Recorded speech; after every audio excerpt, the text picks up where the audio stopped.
This may end up being the most interesting subplot of Frieren beyond Journey's End. Have you ever had a friend you didn't see for years or even over a decade and met them once again and thought, this guy is the complete opposite of what I thought he was? That's Guerrilla Warrior, aka Christ, Goatee Priest, aka Zion's best friend.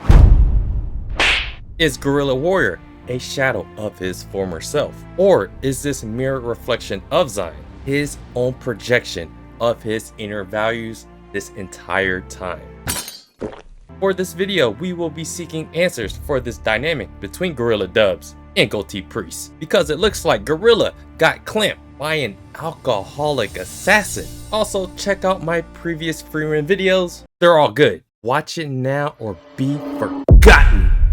This is the first arc in Frieren that seeks to deliver closure for what Zion thought of Guerrilla Warrior. Christ represented what Zion wanted to become, what he wanted to do in life, and that was adventure. However, what we know about Guerrilla Dubs is only from Zion's perspective and how he saw him. In this sense, he was the reflection of what Zion always wanted to become. Now, knowing what little bit of information about Christ, given his new position as a Shadow Warrior, and this connection to his sister that we will explore later on, this is the exact opposite representation of what Guerrilla was supposed to represent to Zion and us, the audience.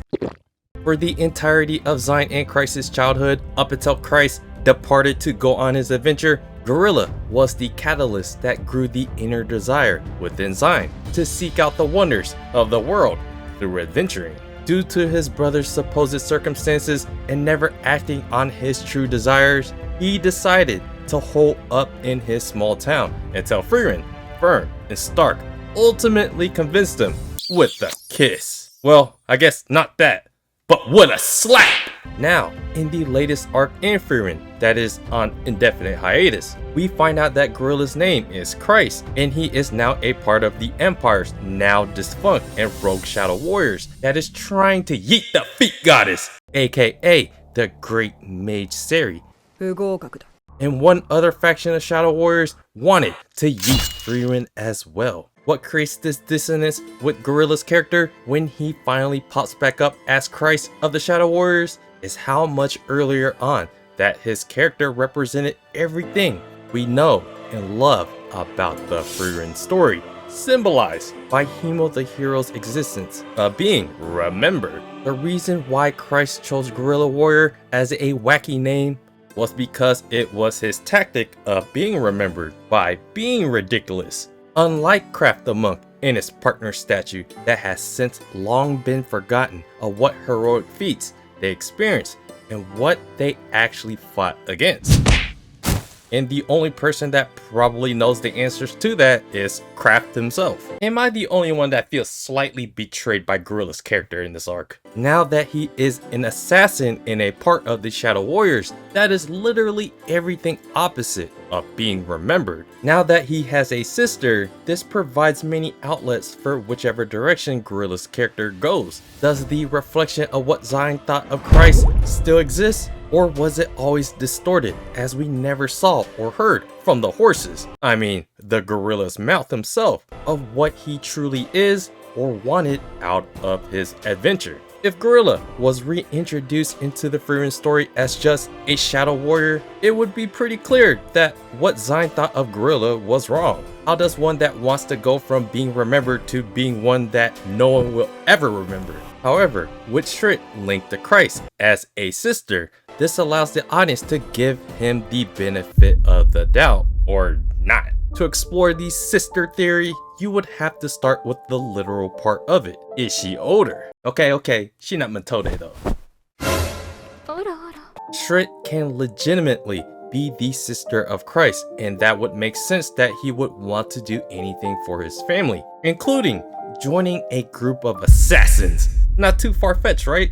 At the same time, his conversation with Werlos would lead one to believe that there is more to this connection between them than just a sibling dynamic. So that takes us on the next most natural theory. Real love. Yes, he wants to bang his sister. that's not related by blood, which would be the most anime thing ever. Yes, he loves the alcoholic, always throwing up shit that was completely useless during this attempt to yeet Frieren, Stark, and Fern. People do the craziest things for people they are truly in love with. Up until chapter 140, it's not like the story has given us much to work with here. But these two options are truly on the table at this point. Going out on adventures can be your purpose in life, but what if you find an even greater purpose within that journey? That can 100% be the sister or the lover in Shrit, whether it's for family or to make a family. Now for the most realistic option, I think. He isn't what you thought he was. That mirror reflection when Zine fought that plant monster thing has been stuck in my head for a very long time, because I'm the type to think a lot deeper about things that just ends up being overthinking. But given Frieren's deeper storytelling, the self-reflection, this reflection of Zine is Zine's alone. What goatee priest really thought a guerrilla warrior was his own projection. He didn't need to think of Gorilla as the guy that represents his own inner desires for more out of life.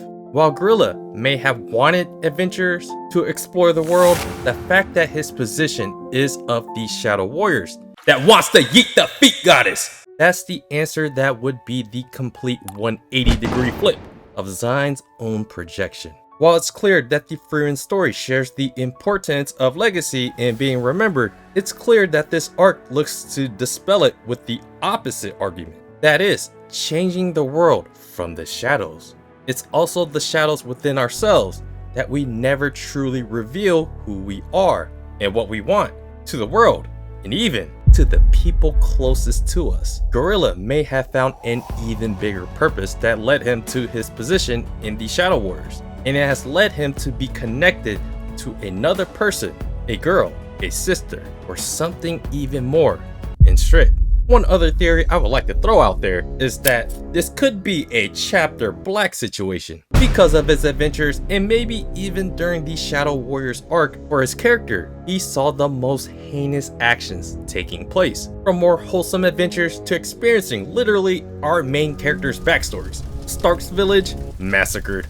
Fern's backstory, village, and family also massacred, along with almost some self-aliving. Check out my Stark and Fern videos, please, or be forgotten. Maybe Minas, the witch, was an absolute tyrant that Gorilla saw for himself the aftermath of what people with that much power can do, which lead us to why people want to get rid of the feet goddess. Let's not pretend like Sari didn't show up and was like, it's time that people remembered to fear me. That's why he became an assassin, because he's seen so many people suffer, and like what Ubel said, a person's sense of righteousness leads one to take matters into their own hands. Every single person in the world feels like they know what's best for the world, and it's that world of righteous idealism that can lead one to be a hero or a villain. So, what do you guys think? Is Shrit the main motivating factor for why Gorilla chose this path as a Shadow Warrior? Or is this something that Gorilla ended up just falling into as he found an even greater purpose? And was it really just Zine projecting his own inner values and what he thought onto Christ? While Christ, we don't know much about himself from his mouth and his own personal backstory to really say that Zine's view of him was correct. So yeah, let me know in the comments below, what do you guys think of Goatee P and Gorilla Dubs? What will come out of this dynamic, and what do you guys think about Shrit? What are your guys' theories? I would love to know in the comments below. And do me a favor guys, hit the like button if you love mature women. And subscribe to the channel if you guys haven't already. Check out my blog at otakusin.com. Appreciate you guys watching, and I'll see you guys on the next video.